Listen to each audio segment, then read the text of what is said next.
আপনি পাড়ার গ্রামে গিয়ে বিজেপি করবেন, আপনাকে ধমকি খেতে হবে, চমকানি ধমকানি চলছে। তো সব জায়গাতেই থ্রেট কালচার। ভোট দিতে যাবেন, থ্রেট কালচার। পাড়ায় বাড়ি করবেন, আপনাকে সিন্ডিকেটের থ্রেট কালচারে পড়তে হবে। তো গোটা পশ্চিমবঙ্গটা যে থ্রেট কালচারে চলছে। আমি প্রথম থেকেই বলে এসেছি, আর কারো ভরসা নেই, আস্থা নেই। ফার্স্ট কোয়েশ্চেন হচ্ছে যে ডাক্তাররা আজকে আবার কর্মবিরতি শুরু করলো। তাদের দাবি 10 দফা দাবি এবং তারা নিরাপত্তা নিয়ে প্রশ্ন তুলছে। বলছে এই দাবি না মানা হলে তারা অনির্দিষ্টকাল চালাবে। একটা আশঙ্কা হচ্ছে যে পুজোতেও এই জুনিয়র ডাক্তাররা পরিষেবা হয়তো নাও দিতে পারে।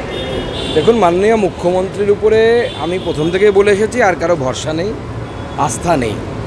সেটা বারবার প্রমাণিত হচ্ছে। মাননীয় মুখ্যমন্ত্রীর উচিত তার পদত্যাগপত্র জমা দেওয়া। উনি পারছেন না, পারবেনও না। এবং গোটা রাজ্য জুড়ে যে থ্রেট কালচার চলছে, সেই থ্রেট কালচারের কথা ডাক্তারবাবুরাও বলেছেন। তো আজকে আলাদা করে মেডিকেল সেক্টরে বা হেলথ সেক্টরে শুধু থ্রেট কালচার আছে তা তো নয়। আপনি পাড়ার গ্রামে গিয়ে বিজেপি করবেন, আপনাকে ধমকি খেতে হবে, চমকানি ধমকানি চলছে। তো সব জায়গাতেই থ্রেট কালচার। ভোট দিতে যাবেন, থ্রেট কালচার।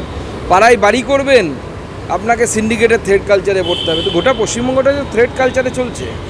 আপনারা কি কর্মবিরতি সাপোর্ট করছেন? দেখুন, ডাক্তারবাবুদের আন্দোলন ডাক্তারবাবুদের আন্দোলন, ওই বিষয়ে আমাদের কিছু বলার নেই। আমরা তাদের দাবি দেওয়ার প্রতি সহানুভূতিশীল, আমরা প্রথম থেকেই বলে এসেছি।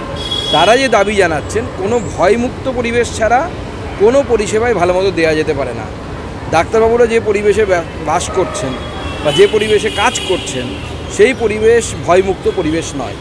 এবং ভারতীয় জনতা পার্টি এটা মনে করে যে ভয়মুক্ত পরিবেশ ছাড়া সঠিক পরিষেবা ডাক্তারবাবুদের পক্ষেও দেওয়া সম্ভব নয়।